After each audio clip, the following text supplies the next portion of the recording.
Hello, good evening and welcome to another edition of the Arsenal Fan TV podcast. I'm your host Giles, and on tonight's show we'll be discussing the depressing 1-0 reverse at Middle-earth, Mordor, otherwise known as Stoke City. Joining me on tonight's podcast we've got regulars Judd. Good evening. How you doing? Right, and Akhil. Hello. And we've also got from the Bergkamp Wonderland, the button monkey himself, we've got Danny GFP. How you doing, Dan? Hello, thank you very much for inviting me. I'm sure this is going to be a right old giggle and tear fest. Yeah, yep. Indeed. So, we're going to discuss the disappointing result, the lack of attacking impetuosity. The penalty incident, was it a penalty, wasn't it a penalty? The ref, and whether the team can bounce back, has it affected their chances and the upcoming death run. So let's start with the first topic. How disappointing was the result, Danny? I was absolutely gutted with it. I set my alarm for 2 o'clock to get up yesterday and go and find a stream of it. My alarm went off at 2. I put it to snooze, and I woke back up at 6:30. So I missed the entire game. You know what? You've done yourself a favour, mate. I tell you. So that is after when I realised when they said it was 1-0. I thought, oh, well, this is only 1-0 half time. And then I was reading all the other scores, and I realised it was actually 1-0 full time. I thought, oh, what has gone on here? I wasn't silly enough to expect us to go out there and spank them 4 or 5-0, but to lose 1-0 to a team that I was just doing a bit of research. They've conceded 42 goals at home in the Premier League this season. That's 1.5 goals a game. And of their last 12 home Premier League games, they've only won 4 of them against Sunderland, the mighty Villa, and they fluked Chelsea and Man United. So looking at those statistics, you would think we'd definitely get a point from up there. But after watching what little highlights, we were saying before we started recording, Match of the Day did terrible highlights. I know one of you was there and the other one watched it at the Grove. But I've been scouring the internet, and I've not been able to find enough clips to make a full summary of what I thought about the game, other than it was piss poor. Yeah, exactly. You're exactly right. I mean, I was at the Grove, and Axe, you were at the game. I suppose, Judd, you saw it. You obviously get the full match coverage over in America. Sure do. And for me, we lacked so much attacking impotency. We were devoid of any ideas going forward. Axe, you were there. You don't think the team would need reminding of how important this game was, in the fact that we'd only won, I think, one game up there in 6 league attempts. I mean, going up there, what did you think? Yeah, it was obviously very, very disappointing. When people keep talking about lack of fight and stuff, I'm not sure if it was a lack of fight. It's just it's hard to explain. Usually you can explain defeats, but yesterday was a weird one because we didn't play well. We kept giving the ball away. I thought Thomas Wasicki first half had a bit of a mare. I thought Wilshere wasn't himself. Even Santi wasn't great, especially in the first half. But then you also think, well, Podolski had a decent chance on his left foot. Santi Cazorla had a chance which he took, or he could have given it to Podolski. So we did have a couple of chances. Mesut Ozil hit one just inches wide. Sanogo had a chance. So you think clear-cut chances. We probably had slightly better chances than Stoke did. Stoke had a few headers wide, but I think 1 or 2 were offside, which I'm not sure the TV's really picked up on that.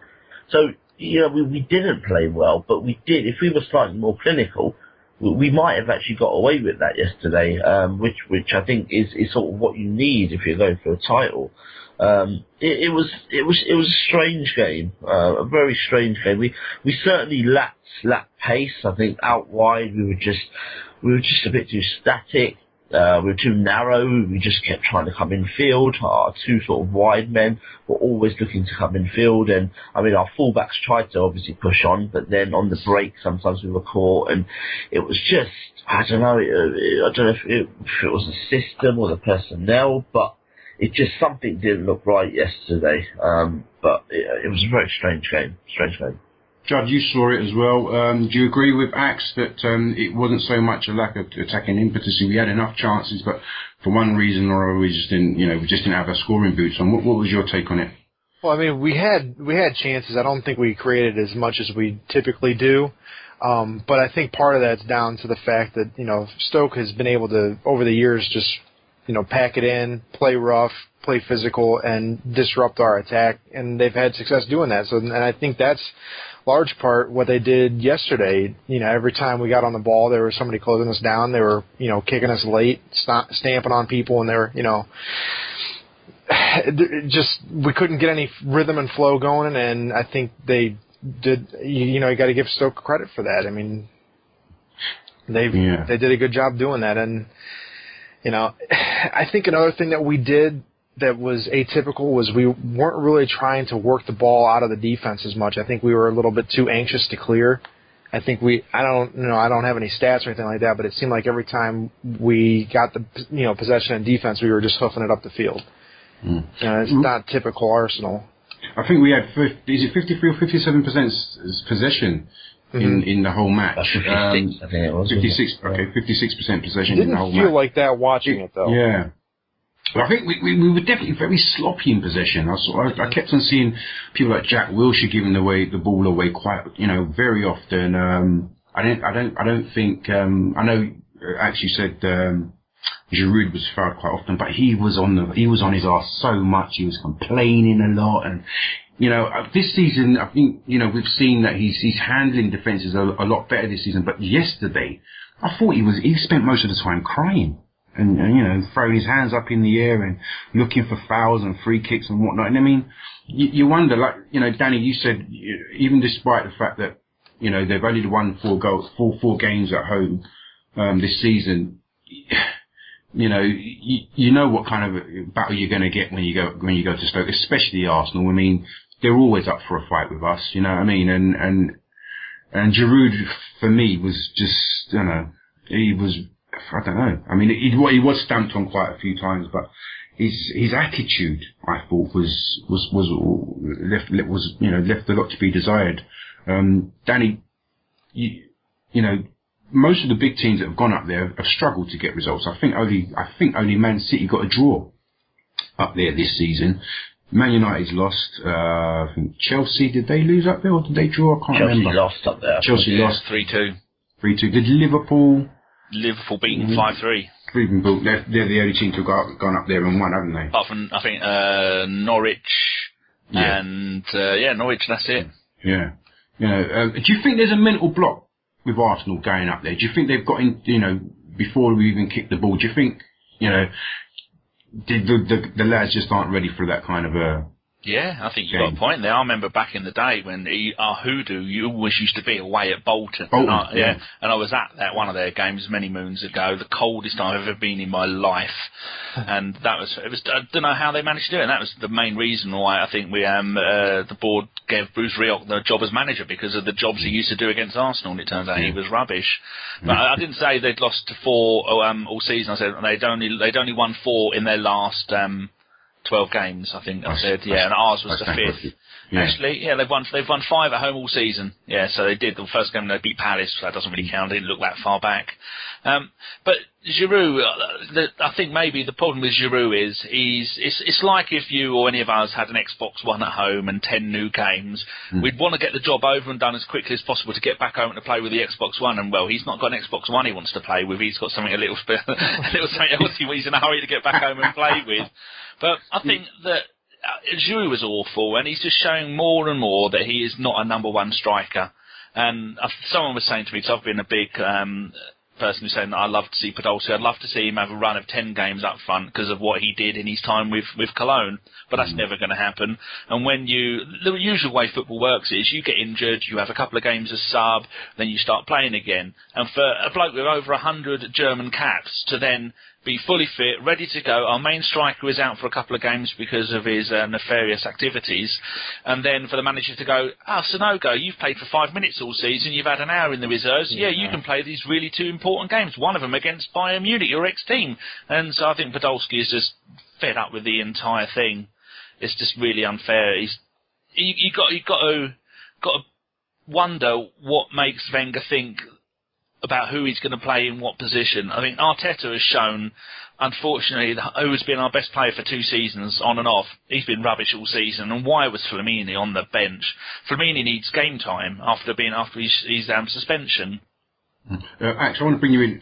Danny makes a point about this I mean, it's been kind of simmering under the surface. This Podolski not getting the games, the minutes, and not being played in his favourite position. Do you think, why is Wenger always reluctant to play him in his position? Why did he keep him on the bench so long after he came back from injury? I mean, what's your thoughts on that situation? Well, I think I've never been convinced on Podolski. For his 100 caps for Germany, a lot of them have come on the left. At Cologne, he played more central, but I think he played the part of a 2 there. I mean, every time I've seen him play up front, I haven't been impressed. I've got to say, I take the point. Give him 8-9 games, he may improve, and that's for sure. That's like anyone in any job. The more you sort of do it, the better you get. But I just think our whole game changes. I remember against, Cardiff, he started up top on his own. Our whole game changed. I mean, often we've got this sort of second option when we sort of balloon it to Giroud to sort of win the header.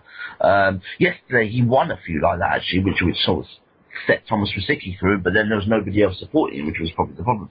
But I mean, with Podolski, that option sort of goes, and you always have to play it out to Sanya, out to Per, out to the left back, whoever it is, and then we get pressed high up, and then it invites pressure. So I think the reason why he started Sanogo and why he even started Bentner against Hull was just for the balance of the team. I mean, Podolski's a great finisher, and I wish he took that chance when he got it yesterday on his left foot.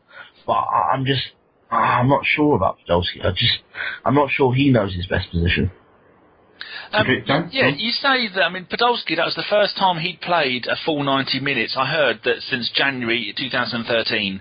And for someone why would Wenger go and, he was the highest paid player at the club, £105,000 a week, when everybody else, I think the next one down was Arshavin, who was on 80. So why the hell would you go and spend that much, nearly £500,000 a month, on a player you have never played to his full strength? And you're right, he's played most of his career for Germany on the left wing, but when he was at Cologne, the season Cologne got relegated, he got, I think, 15 goals that season, and they played a kind of 4-5-1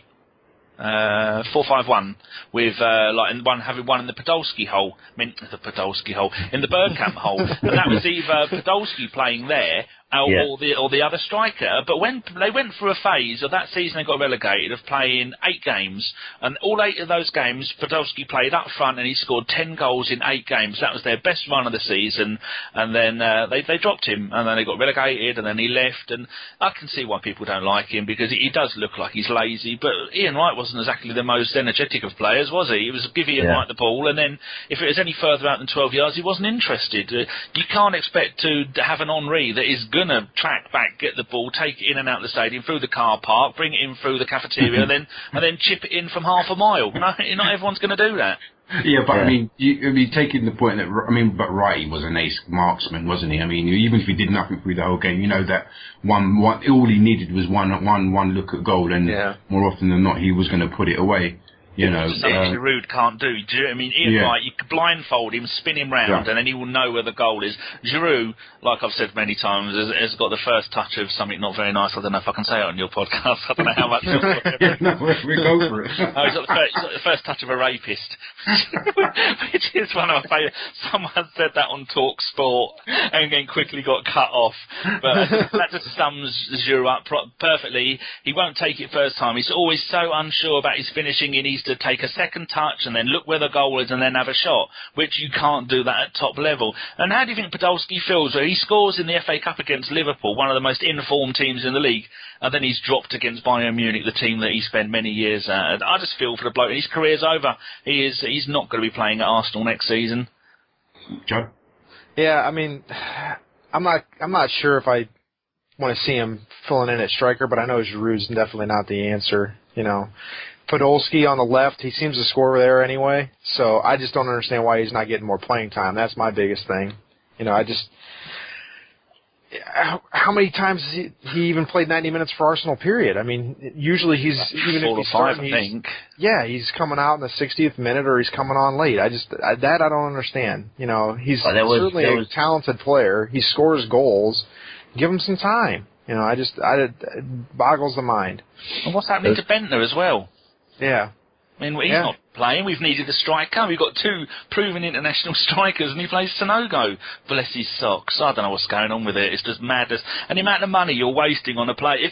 If he knew he wasn't going to play him, then why didn't we sell him in January? I'm sure Schalke, there was rumours that Schalke were after him, but I was told by someone who was at a press conference that he overheard Wenger saying to Steve Bold that Podolski is never going to make it at Arsenal. Now, I don't know how true that is, or what the press conference was, or how long ago it was, because the person didn't say, but they said for him to say that, it just shows he has no interest in Podolski and the way that he's just not playing him.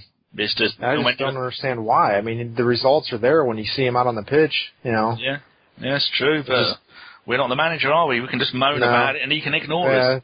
But then when he does play, training. Yeah, like when he does play yesterday, he was rubbish. So he's not helping himself, is he? No. Yeah, I mean, it's not about not liking him. I mean, I quite like Podolski, and I think his spirit is very good. I think he's a good person to have around. But yeah, I mean, you know, he played against Liverpool and scored. I mean, he played from the left then. So yeah, he's a weird one. He's such a great finisher. I mean, you think we need to work out how to get him in those positions to finish. When he's playing up front on his own, often he comes very deep to sort of get the ball and then give it back out. You don't want him to do that. You want him to be sort of one-on-one, because that's where, you know, sort of Eduardo-esque type thing, that's where you think he can cause damage. But we haven't found the way to do that. And I think the only way to do that is to play like a 4-4-2. And I just, obviously, with our 73 midfielders we have, it's probably not going to happen. Do you think that another problem could be that Wenger has got Giroud playing? How many other strikers, top world class, no, he isn't top world class, so international strikers are going to sacrifice so much of their game, like where Wenger demands from Giroud, tracking back, swapping places, covering out on wide? How many other international strikers are going to do that? Maybe Podolski, he's seen from Podolski, he's made it very clear, if I'm playing up front, I don't do that. I'm up here to goal poach. Well, it's interesting because Van Persie hardly tracked back when he was a spearhead, wasn't he? Yeah. We seem to have sort of developed a style of play that is very much tailored towards Giroud, and anybody else at this moment in time who can't play that role just isn't going to fit. We're not set up. It seems like we're not set up to adapt to anybody else playing in that role, apart from, say, Walcott, who played against Tottenham, was very good.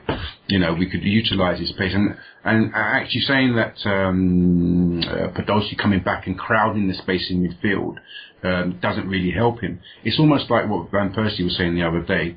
You know, he's taking up other people's spaces. Maybe he should be looking to play off the defender instead of trying to hold out, because he's not strong enough to hold up the ball.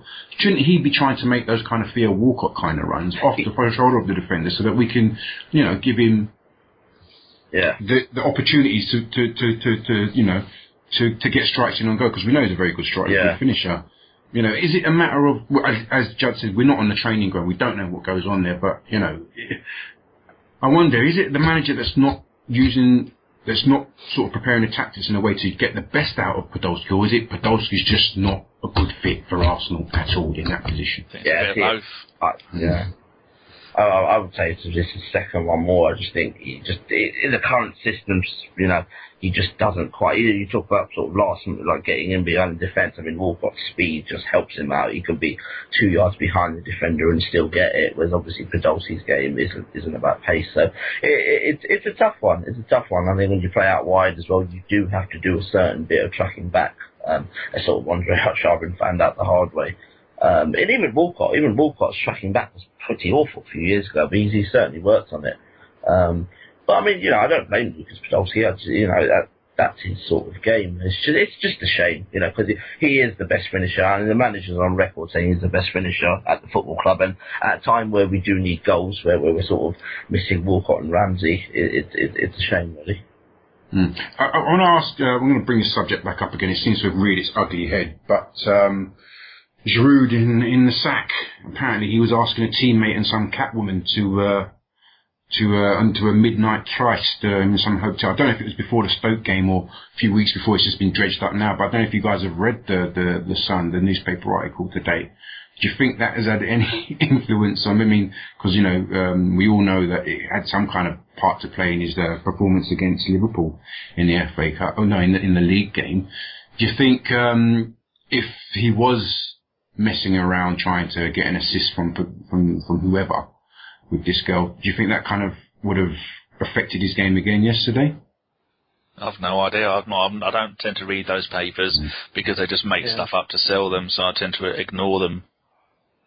But I mean, do you think? All right, okay. So putting aside that, whichever paper it is, do you think it would have affected his game? I think it has to, yeah, because if his mind isn't 100% on the game, the manager likes to keep them away from everything, don't he? Especially if it's an away game. You're meant to be away with the team the night before. I think Wenger likes to, or most managers like to. If that game, what day was the 5-1 on? Was it on a? It was a Saturday, wasn't it? Saturday more. So they would have been up. They probably would have gone up the Friday.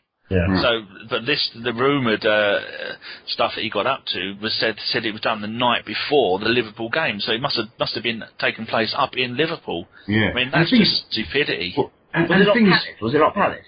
No, it was a Liverpool. I don't know when it was, but it came out. It seemed to suggest that it happened before the Liverpool game. The night before. Yeah, the night before. That's what I heard.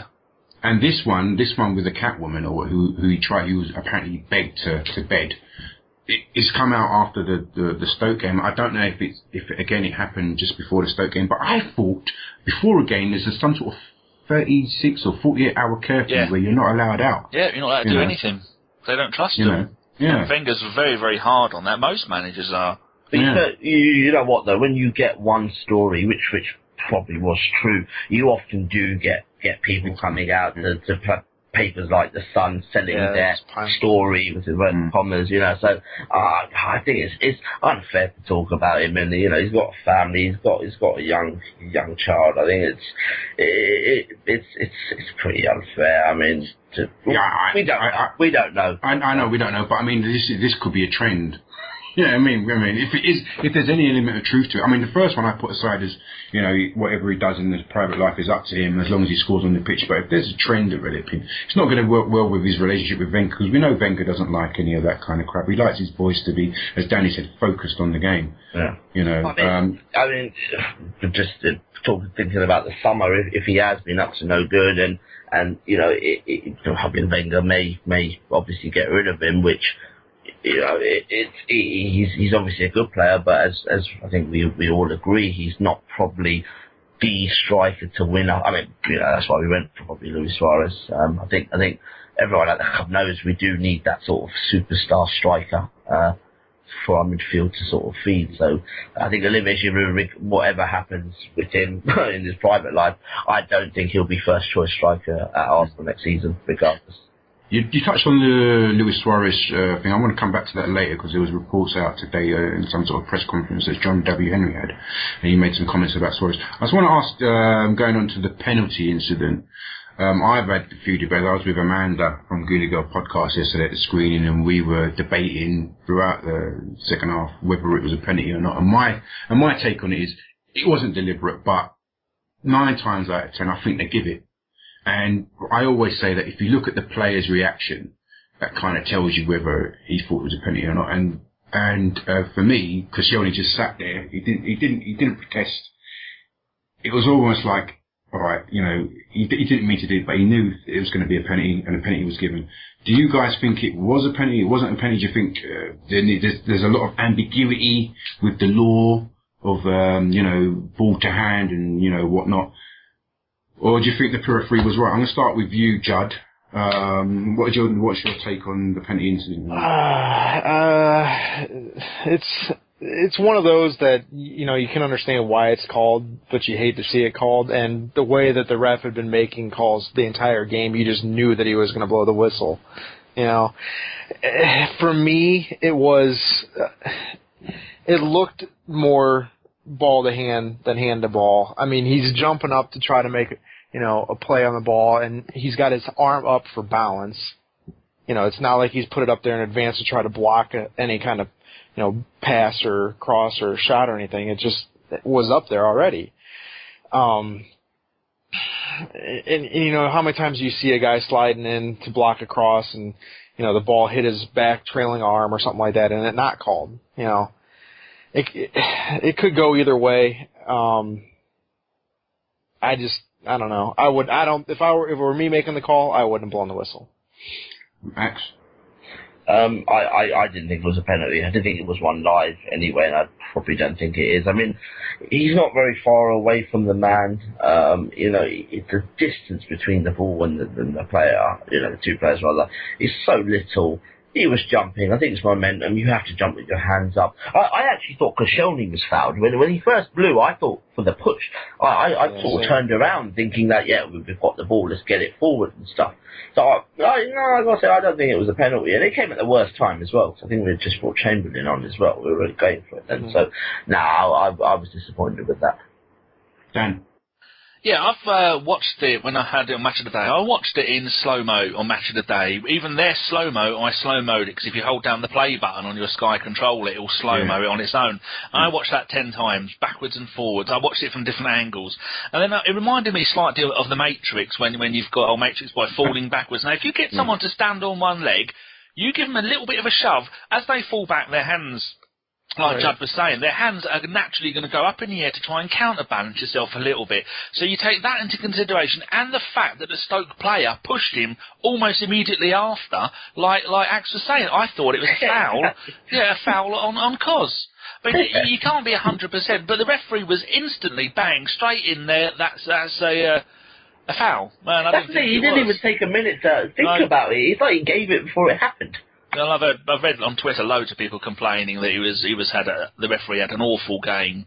He did. But I mean, the one other thing about the defending, I thought that the Match of the Day showed the bit where the ball come flying over, and then the Mertesacker tried to control the ball, and the bloke just took it off him. Yeah. I vaguely remember that, and I think it just wasn't a good day. And I think we all have to be massively thankful to Szczesny, because he is. Are you going to talk about that later, or shall I say that? No. Some of the saves that I was just watching it, and then he had that save that he made after about the 40th minute, where he was up like a salmon, and I thought that could have easily been a goal. And then there was another one after about an hour where he saved us again. So all season he is. If it had been the same Szczesny in goal this season that we had last season, we'd have lost maybe 3 or 4 more games. But he has just shown how much he has improved and working with the back four. But we were saying earlier that if with Walcott being a little bit dodgy down the right wing, but that if you have Sagna and Walcott have got such a great relationship down that right wing, where Sagna more than covers for Walcott's inability to run back sometimes, because he's so eager to get the ball and he's running at 100 miles an hour. And if Sagna goes this season, at the end of this season, like it looks like he's off to Inter Milan with all the other old Premier League defenders, then whoever is going to play at right back is going to have to spend so much time with Theo trying to work out some kind of system, because imagine if you got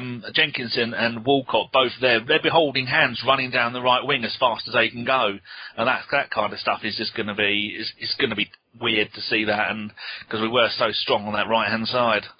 Ax, going on from Danny's point, I thought that the goalkeeper and the defence were the 5 players that actually had a decent game, apart from Mertesacker's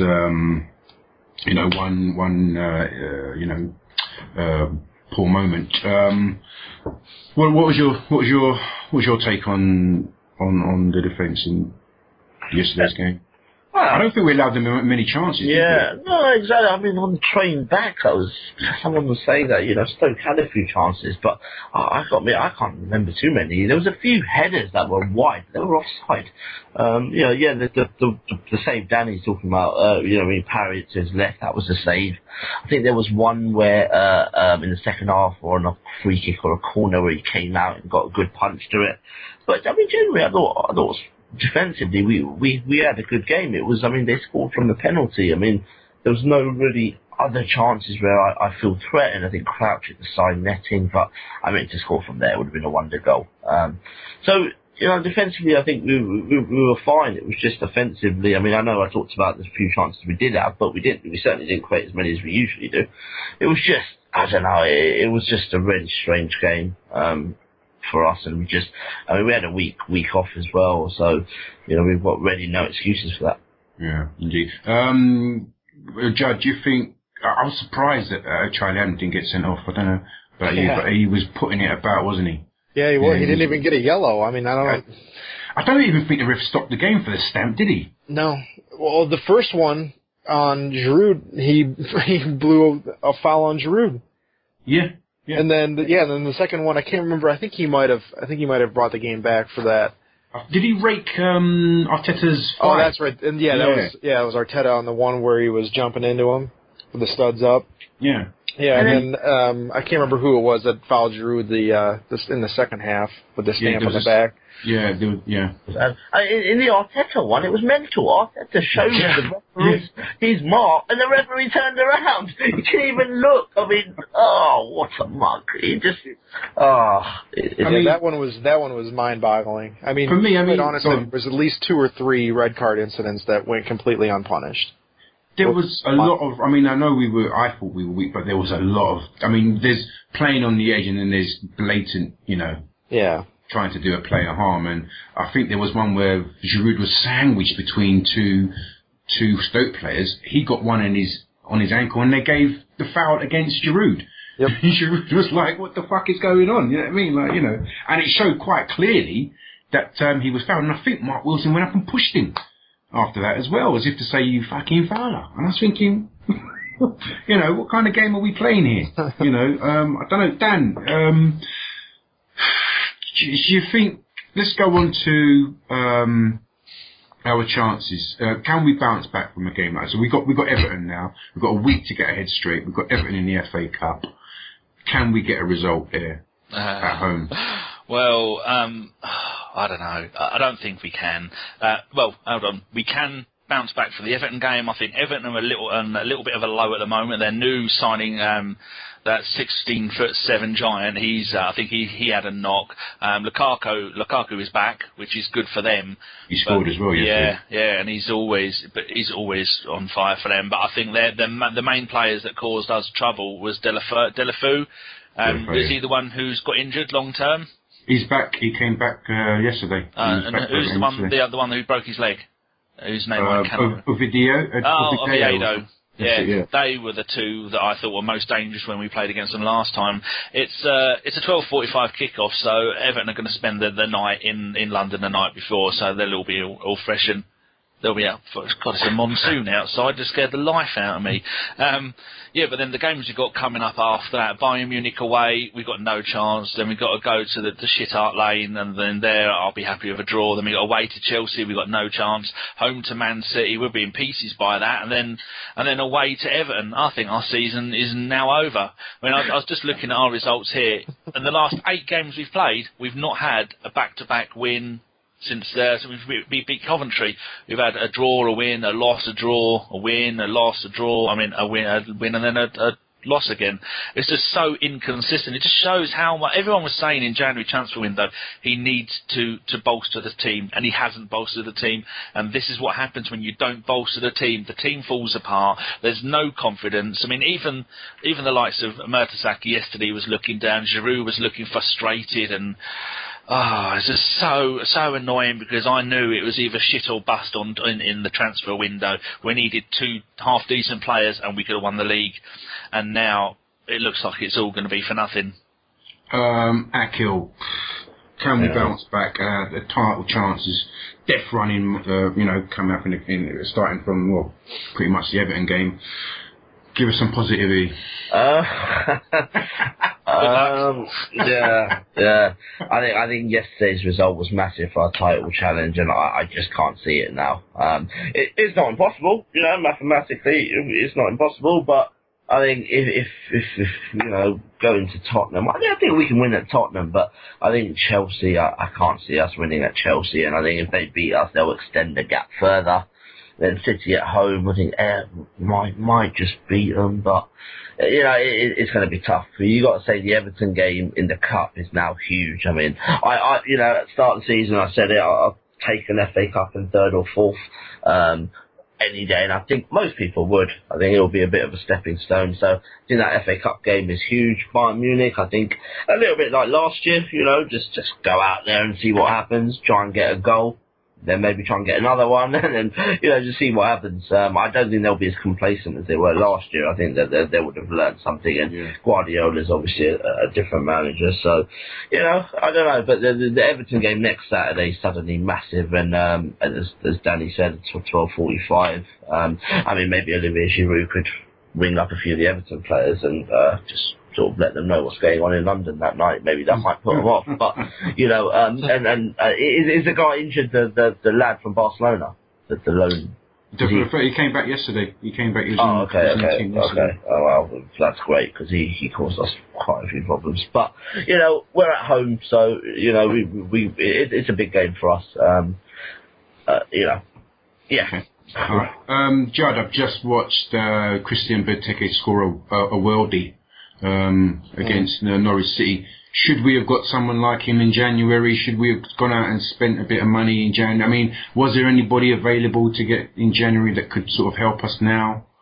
I mean, I don't like going back to January transfer window, but, people are going to point to January as the deciding factor. I'm going to point to the last summer. I mean, I know we touched on it briefly earlier with the Suarez, but I mean, we've been short up top for quite a while now. Since a few windows. Yeah, I mean, there's no reason to say that this last window was the window to have made the change. I think the window that Van Persie left was the window to make a change. We should have brought somebody in then. This last window, I don't know, somebody like Benteke, he probably would have helped, but I don't know if he would have been the right solution. I mean, you got to also look at the long term. I'd like to have somebody better. I don't think he's really that much better than what we've got, honestly. I mean, maybe, but I don't know. I'm not ready to write the season off, and I don't think that, Do you prioritize? Or do you still go out on all three fronts then? Well, I mean, I don't think there's a whole lot of sense prioritizing the Champions League anymore. I mean, let's be realistic. We're going to play at Bayern Munich after having lost. Who just hammered Schalke with 4-5-1 yesterday, didn't they? Robin had a game of his life yet again. Yeah, I mean, I'd like to think that we have at least enough of a squad that we can go after the FA Cup and the league. I don't see why not. A couple good performances in the Cup, a couple big games in the league, and who knows? I mean, it's going to be a tough ask for either one, but I don't see why you have to pick one. I've been asking people on Twitter, like, we've got a week to Everton, then 3 days later we go to the Allianz. 5 days after that we've got Tottenham. Do you think that's enough? Can we rotate the squad in such a way that we can play a good strong side against Everton and still play a good strong side against Bayern Munich to try and get something out of there? Because you never know. I mean, I know obviously you said they're not going to be as complacent as last year, but if we put out a good performance, we might get something out of it. And then we've got 5 days to the Tottenham game. Do you think that we've got 73 midfielders? Somebody said. We can. Thanks. I think we've got enough players to mix and match the midfield and not really look any weaker.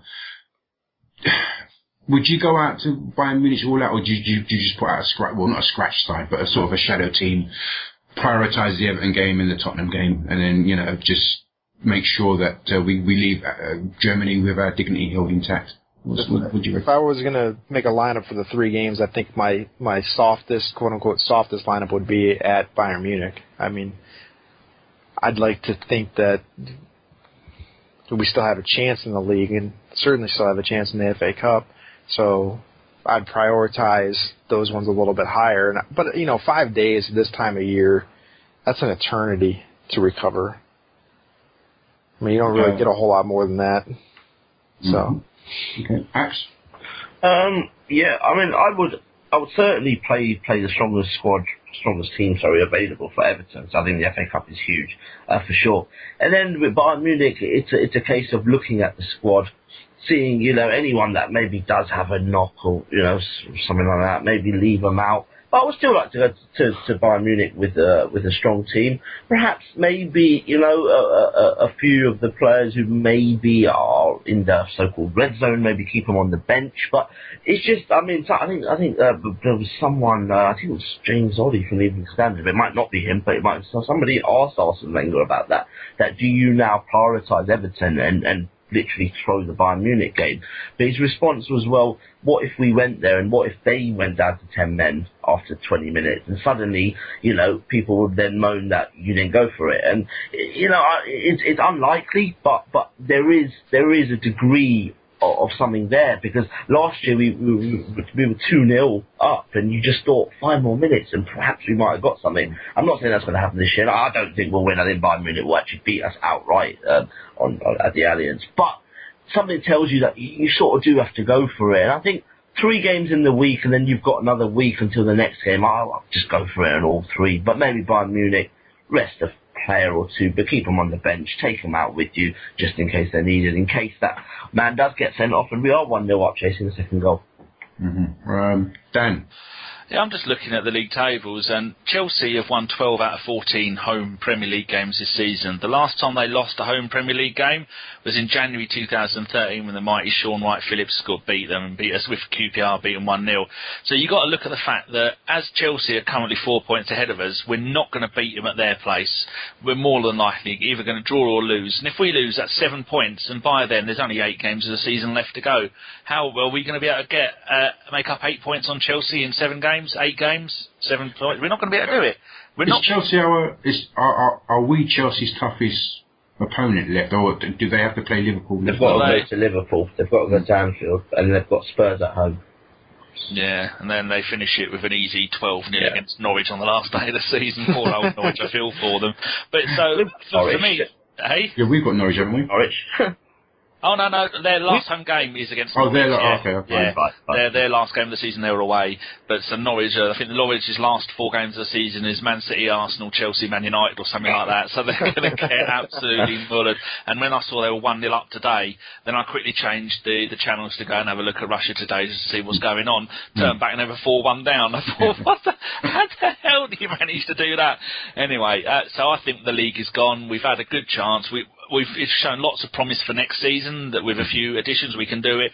Champions League, we've got absolutely zero chance of going to Bayern, because you know, fool them once, fool them, and then fool them twice, fool us, or whatever that saying is. That is not going to happen again.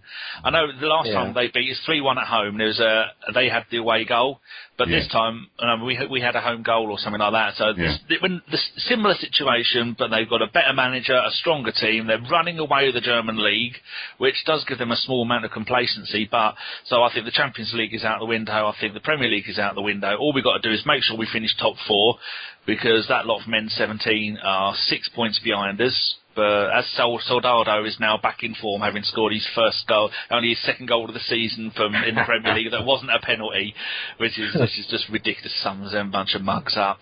So I'd go all out Everton. I'd rest everybody against Bayern Munich. Let the fans know that we're going to rest everybody, and so then they don't go out there expecting to see everybody play.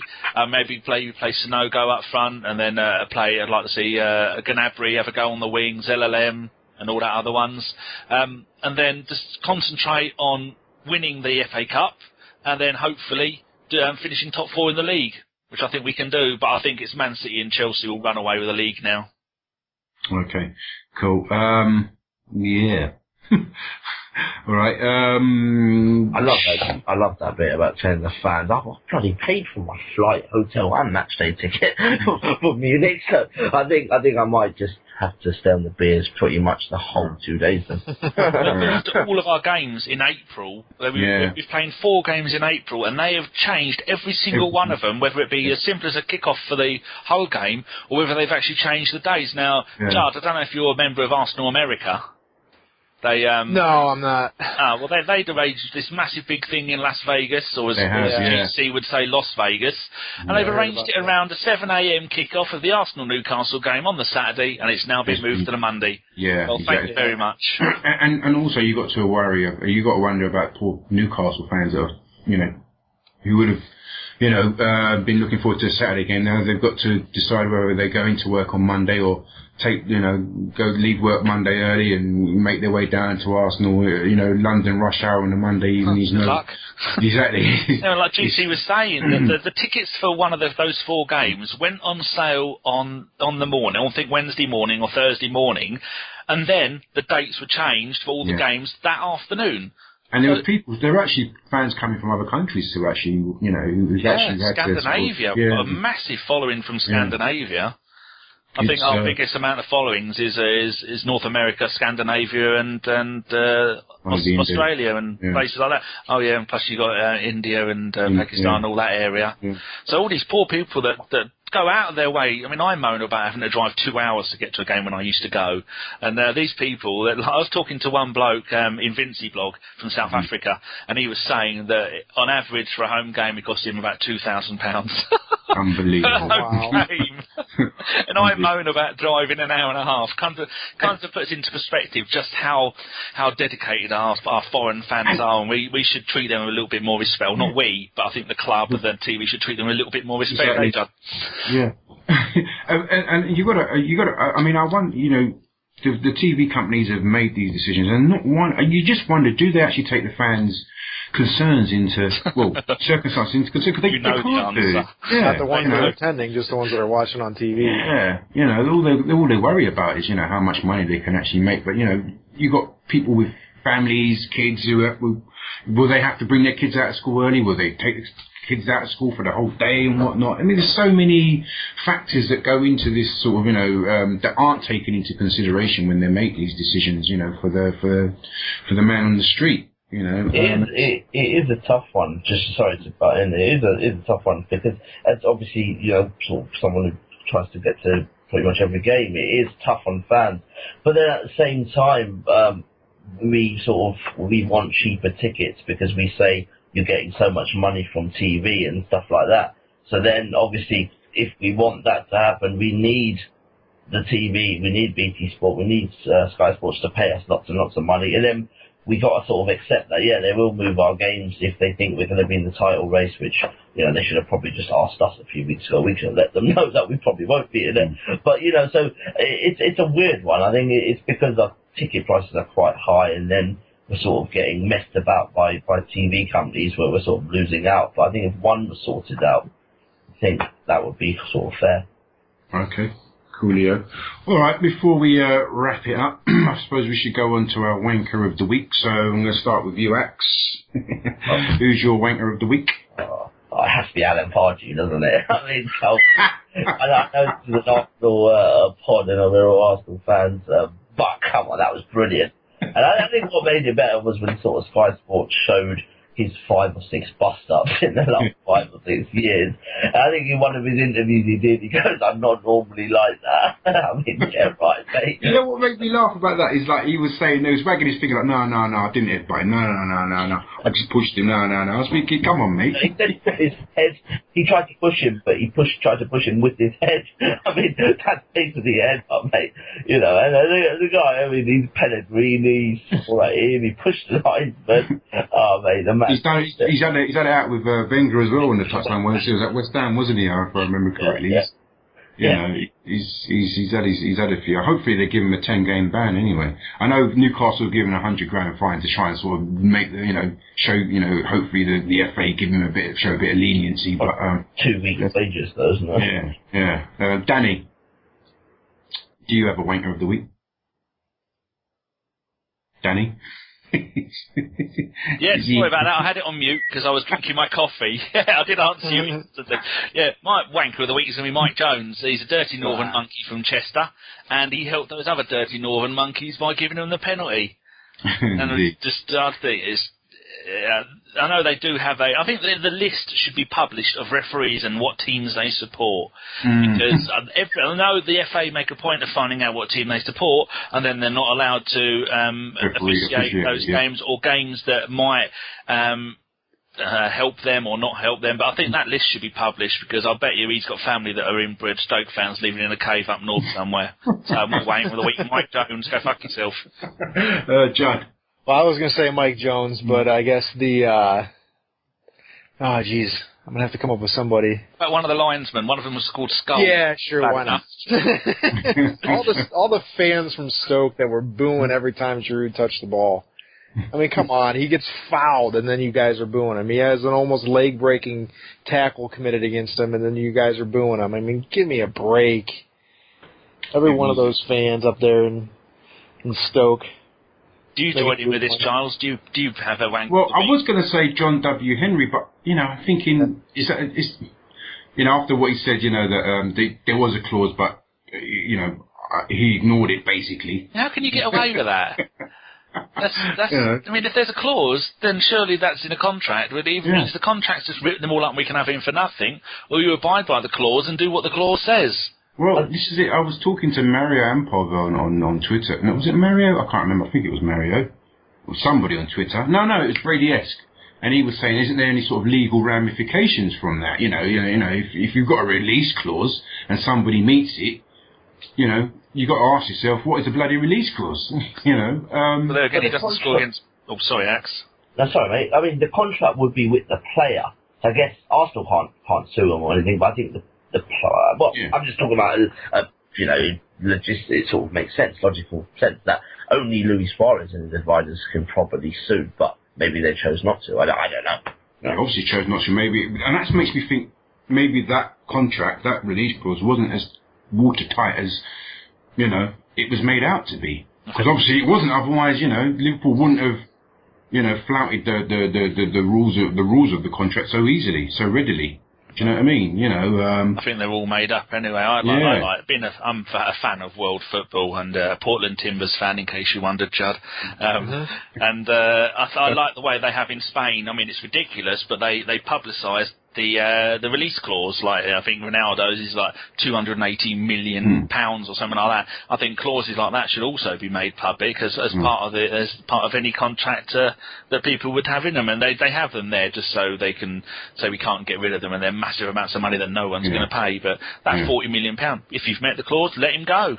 Yeah, exactly. But then again, I think to myself, is it in this day and age when players can decide they don't want to play for a club, like Van Persie threatened to leave. I know it's under slightly different circumstances, but you've got players that said they'll never play for the club again. I think William Gallas said to Chelsea that if they didn't release him from his contract, he'd score an own goal or something like that before he came to Arsenal or something like that. Yeah, he did, yeah. Yeah, he said something like that, didn't he? What a professional. Yeah, exactly. Did you see his wonderful clearance playing in the Australian League? I wondered who's the worst. Is it King Colo or William Gallas? Who's the more comical defender in this day and age? I'd say it's Gallas for that one, but there again, Colo's one let us score a goal, didn't it? Yeah. Was it? I think that was. There's so many games I watch, I lose track of what happened. But, yeah. But so John W's my kind of wanker of the week, but yeah, so I don't know. Anyway, so okay, so we all reckon that it's doom and gloom. We've lost the title chances, and I haven't given up all hope. You haven't given up, and I haven't given up neither, Judd. I'm going to keep faith. I'm going to keep the faith. There's still a few twists and turns yet, I hope. Well, you've seen teams, Chelsea and City have both dropped some points against teams that you wouldn't expect them to. So, you never know. And it's amazing that we're on the same points as Liverpool, but Liverpool are in the title they're in the title race, whereas we've blown it. Our predicted downfall is now set in. So I think the fixtures have something to do with that. I mean, Liverpool play the big teams at home. They go to Old Trafford, but they play City and Chelsea at home, where they've been quite good. Whereas we have to go to the Bridge and Lane. But I mean, I agree. I don't think it's over. I'll still go and support and scream at them. So, Liverpool still have to play Man United. They'll probably have to that fixture that's been going to be rescheduled. It's going to be probably at a time in April, May when it's going to be quite chock-a-block. I know Man City, even though they've got 3 games in hand, that's not going to be easy for them. When they've got that kind of backlog of fixtures to play. So let's keep the faith. And I've always said since the beginning of the season, if we're within single digits of the eventual league champions and we can get a FA Cup, I think that's progress and that's a launch pad for next season. And I'm going to be looking at next year as a season where we really challenge for the title. This for me is a bonus. I think it all depends on the summer transfers in and out. But one good thing one good thing I've noticed with Wenger is at least the clear out from the summer continued this January, and we got rid of quite a few players. We got rid of unfortunately Jamal Rage left. He's gone back to Sweden, and we got rid of Anthony Jeffrey, Frimpong, and Yanaris, and then we had a few others like Seaman, who was on loan in some German club, and Samuel Galladino was on loan at Colorado Rapids. I mean, on trial those two were. So I think he's making more moves towards having a massive clear out, then hopefully 5 or 6 big signings in the summer, because we got the money, and then we can do it. It's not all doom. Bentner goes as well. Bentner and Fabianski unfortunately goes as well. A few more, so you're right, Danny. So you never know, but hopefully, fingers crossed, it's a prelude to a massive clear out, showing what we can do, and hopefully he's seen that and he won't do his usual. I'm not paying over the top for players, but yet willing to take £8.5 million a year wages. Makes you wonder, doesn't it? Does it? All right then, guys. So thanks for coming on, Dan. We're great having you on. Oh, it's an absolute joy. Thank you very much. I think we've got you on again. I think we've got you on again next Sunday for the review of the FA Cup game. So I don't have a life. I'm fine. I'm doing nothing. Arsenal is life. That's it. All right, I want to thank Axe for coming on. Thanks for coming on, Axe. No problem at all. All right, and as well to you, Judd, as well, mate. Yeah, thanks for having me. All right, great stuff. So that's been Gooner Ramble, an Arsenal Fan TV podcast. I've been Giles, and it's been great speaking to you. Until next time, I bid you adieu.